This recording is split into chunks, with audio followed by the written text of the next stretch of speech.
Deux buts partout entre le Bayern de Munich et le Real Madrid. On va revenir sur ce match aller des demi-finales de Ligue des Champions en attendant Dortmund PSG demain. Nono est avec nous. Salut Nono.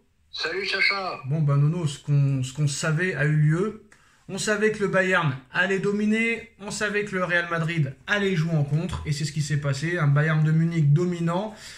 Beaucoup d'occasions, mais malheureusement pas tueur devant le but. À la 24e minute de jeu, passe décisive de Toni Kroos pour Vinicius. 1-0, une occasion, un but comme d'habitude. Le Bayern repart vers l'avant, mais un Real Madrid toujours aussi serein en défense, qui joue en contre-attaque. Alors possession complètement stérile du Bayern après ce but. Mais au retour des vestiaires, le Bayern enflammé, le Bayern de Munich. Le roi Sané qui permet au Bayern de revenir à un but partout, et 4 minutes plus tard, c'est Harry Kane qui permet au Bayern de Munich de mener 2-1 sur penalty, et on se dit, cette fois-ci, c'est peut-être la bonne. Le Bayern va gagner ce match, même si ça ne garantit pas une qualification en finale. Mais comme d'habitude, malgré que le Bayern mène 2-1, on ne voit pas le Real Madrid trembler. On voit le Real très serein, Carlo Ancelotti très tranquille, le milieu de terrain très tranquille, imposant, Valverde qui trouve des solutions sur Vinicius, Rodrigo qui fait le festival sur le côté.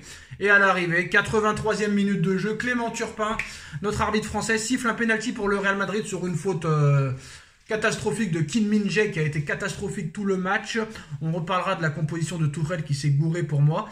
2 buts partout, Nono. Bon, c'est vrai qu'il n'y a plus de but à l'extérieur. Mais quoi qu'il en soit, le Real Madrid s'en sort encore une fois, Nono. Et on sait très bien que la semaine prochaine, le Real Madrid se qualifiera pour la finale de la Ligue des Champions. Donc déjà, première question, comment tu as trouvé ce match et ce match nul, 2 buts partout entre les deux équipes? Très très loin du niveau Real City, c'était plus du tout le même niveau. Qu'est-ce qu'on a vu? 15 très bonnes premières minutes du Bayern, très dominant, comme tu as dit, qui n'ont pas réussi à mettre les occasions au fond. Et puis tu as un Real fidèle à lui-même, voilà, qui change pas, qui refuse le ballon, et un contre, un but. Donc moi je vais te dire quelque chose. Moi le Real me fait de plus en plus ressembler. Ressemble de plus en plus à l'équipe de France de Didier Deschamps. Voilà, ça me fait beaucoup penser à cette équipe-là. On refuse le jeu, on joue en contre, on plante, et après on met le courage et tous les autres ingrédients avec. C'est dommage, parce que tu as vu, quand ils ont été menés 2-1, ils se sont quand même mis un petit peu à jouer, et tu vois qu'ils sont quand même capables de jouer. Donc je suis un peu déçu. Bon, il y en a qui vont me dire, il n'y a que le résultat qui compte, c'est sûr. Ils peuvent aller au bout avec ce jeu-là, mais c'est un jeu qui ne me plaît pas. Ils sont déjà allés au bout comme ça en 2022, en 2018, en 2017, en 2016, en 2014. Et moi, tu sais à qui elle me fait penser? Pas à l'équipe de France, mais à l'Atlético Madrid. Pour moi, c'est le même jeu. On n'en est pas loin, tu as raison, Sacha. Voilà, alors pour moi, c'est une équipe déjà, quoi qu'il arrive, chanceuse. Bellingham, complètement transparent, ça n'empêche pas qu'il y a d'autres joueurs qui prennent la main. Toni Kroos est exceptionnel en première mi-temps, Valverde très bon en deuxième, Rodrigo sur les côtés, Vinicius sur les côtés. D'ailleurs, Vinicius, on n'en parle pas assez pour le Ballon d'Or, mais ça sera un candidat très sérieux. Comme Dembélé, il commence à enchaîner et à marquer de plus en plus de buts et à être de plus en plus régulier. Et moi, surtout, Nono, ce qui aussi me pose problème, c'est la compo de Tuchel. Pourquoi Alphonso Davies sur le banc, alors que lui, il peut te faire la folie sur le côté? Pourquoi Upamecano sur le banc? Là, j'ai pas compris la compo de Tuchel qui nous met Eric Dier en défense centrale avec Kim Min-jae. Est-ce que Thomas Tuchel s'est trompé sur sa compo et ça a facilité ce match nul du Real et les occasions qu'a eu le Real? Sacha, je veux pas dire de bêtises. Je crois que Upamecano était blessé. Pas Alphonso Davies en tout cas, parce qu'il est rentré à la fin du match. Il est rentré à la fin du match, donc je sais pas. Alors c'est qu'ils étaient pas à 100% les mecs. Mais je voulais surtout revenir, moi, sur le cas Vinicius. Mais il s'est trompé, Tourelle, ou pas, à ton avis?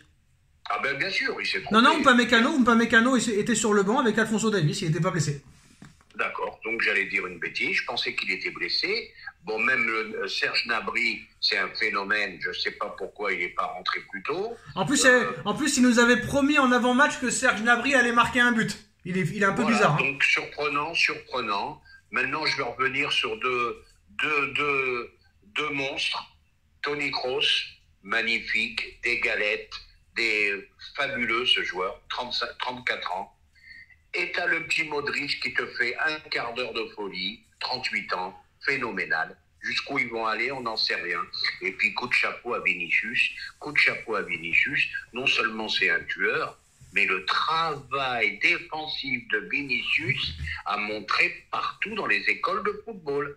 Mais Rodrigo, pareil d'ailleurs. Mais qu'est-ce que ça défend? Alors je me demande, je me dis, mais pourquoi cette insistance du Real à recruter Mbappé? Eh bien, j'ai compris, c'est un coup publicitaire, on va vendre beaucoup de maillots, on va gagner beaucoup d'argent à l'international, parce que je vois pas la nécessité de Mbappé au Real. Hein. Il va jouer le numéro 9, on est sûr et certain. Bon, d'accord, qui va tirer les pénaltys, Vinicius ou Mbappé? Ah bah là, ça c'est une question qu'on se posera la saison prochaine. Quoi qu'il en soit, Mbappé pour l'instant est au Paris Saint-Germain. Bon bah comme d'habitude, c'est juste pour parler de ça, voilà. Bah, comme d'habitude, de toute façon, pour l'instant, Mbappé est au PSG, donc pour l'instant, il y a un match de demi-finale de Ligue des Champions demain. Bon, Nono, sur le match retour, très rapidement, entre le Real et le Bayern, on sait très bien que le Real Madrid va passer. Il y a une classe d'écart, à mon avis.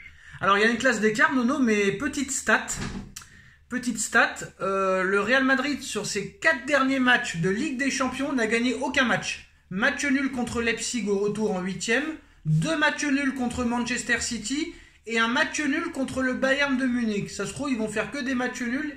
Ils vont gagner la Champions League sans avoir gagné un match.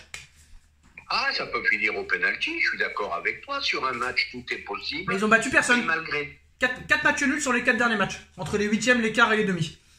Oui, je suis d'accord avec toi. Donc je te disais, tout est possible sur un match. Ça peut finir au penalty.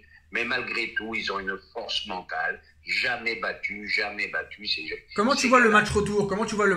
Comment va jouer Tuchel, vu qu'ils ont une chance pas possible? Quelle équipe il va mettre? Est-ce qu'il va remettre Davis et Upamecano et Gnabry titulaire? Qu'est-ce qu'il va faire? Eh ben, j'espère qu'il va remettre les pendules à l'heure au niveau composition d'équipe.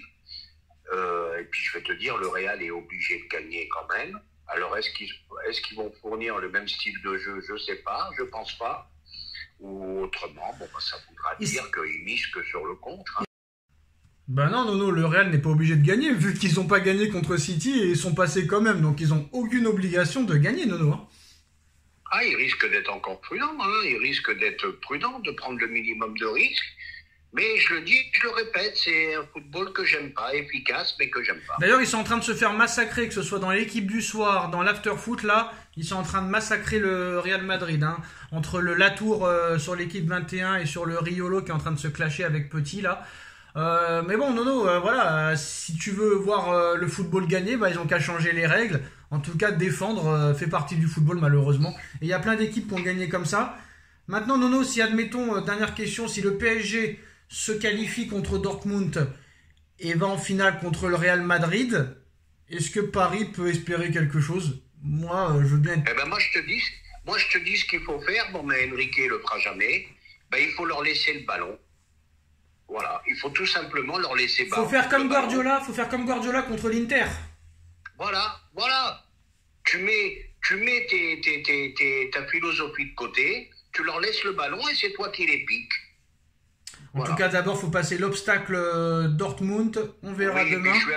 Si on a le temps de dire un mot, je suis un peu inquiet quand même pour demain. Tu vas me dire pourquoi. Je viens de voir là, Enrique hésite entre Beraldo et Hernandez. Nuno Mendes incertain. Oh, je commence à flipper, moi.